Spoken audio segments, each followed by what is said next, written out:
Denver Broncos at home this week welcome the Pittsburgh Steelers, playing their second road game in a row to start the year. No matter, not sure TJ Watt knows or cares where he is when the ball is snapped. Guess who? TJ Watt putting an exclamation on this one. Mike Tomlin would tell you, you can give me Sagittarius Jefferson at quarterback.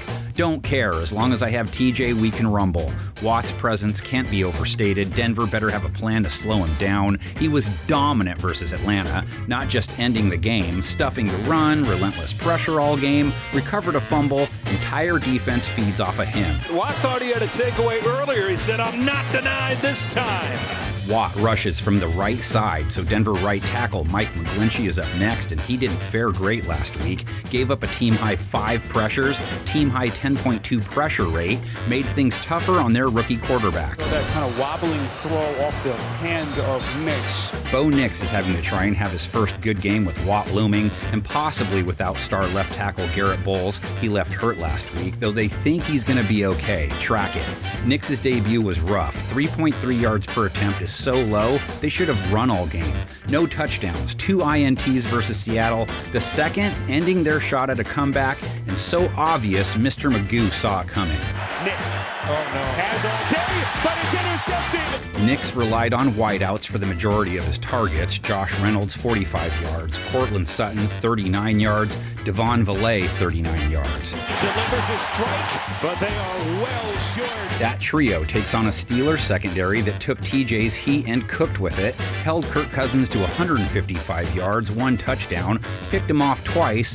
Cornerback Joey Porter, just 7 yards allowed. Cornerback Dante Jackson with a 0 rating allowed, 2 passes defensed and a pick. Throws an interception! Dante Jackson! Maybe Denver relies more on its ground game then. Just didn't get much from Javonte Williams or Jaleel McLaughlin. 18 carries combined, 50 yards. Nix was their most effective runner, 35 yards and a score. Nix evades the sack. Nix the fake. Another fake, and he spins into the end zone for the Denver touchdown. Pittsburgh's run defense they take on also comes in off a strong showing, having held Bijan Robinson to under 4 a carry. Back to the ground. It's Robinson who gets blown up by TJ Watt. As good as anybody in the game. As for Pittsburgh's offense, appears it will remain at the feet of Justin Fields. Maybe Brandon Perna will throw on some Cops episodes to prep, because Denver, we've got a runner. Fields, 14 carries last week, 57 yards. Fields steps up. This is where he's at his best. He runs for a first down to the 45. As a passer, 156 yards, under 7 yards per attempt.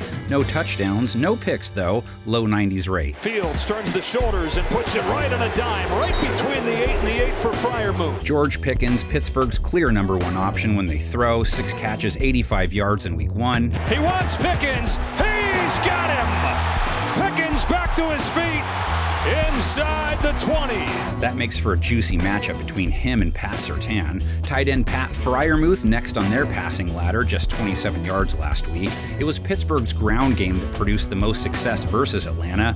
Fields runs plus Najee Harris, 70 yards. Patient running opens things up, and Najee Harris rumbles his way near midfield. Najee had to grind again, only 3.5 a run. Steelers attack facing off with a Denver defense that had trouble with both a quarterback running, they gave up a long TD run to Smith, and they let Kenneth Walker go for over 5 a carry, over 100 yards. You've got to stay outside, keep contained, and make that tackle on the edge. Broncos secondary Fields will be staring at comes in feeling good, held Smith to 171 yards, a rating under 90, didn't let DK have his way at all, just 29 yards. Surtain travels so he can erase the best of them.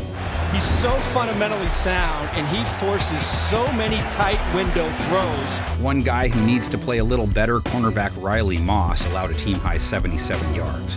Broncos 20-13-1 versus Pittsburgh all time. Let's get in a throwback machine. Oh, let's see. Tim B. Ike, Tebow Mania. Yeah, let's call into the radio station and request Hotel California while we're at it.